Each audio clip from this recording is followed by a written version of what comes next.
ఈ లోకమంతా వ్యతిరేకమై అందరూ కలిసికట్టుగా నీపై దాడి చేసినా, నిన్ను ఒంటరిని చేసినా నువ్వు భయపడవద్దు, బాధపడవద్దు. ఎందుకంటే ఈ లోకమంతా నీకు వ్యతిరేకమై ఉన్నప్పటికీ దేవుడు నీ పక్షమై ఉన్నాడు.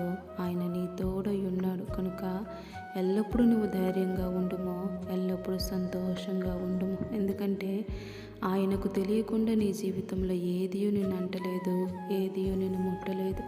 ఆయనే నిన్ను కాపాడువాడు. ఆయనే తన రెక్కల నీడలో సురక్షితముగా నిన్ను భద్రపరచువాడు. కనుక ఆయనే నిన్ను కాపాడుకుంటాడు.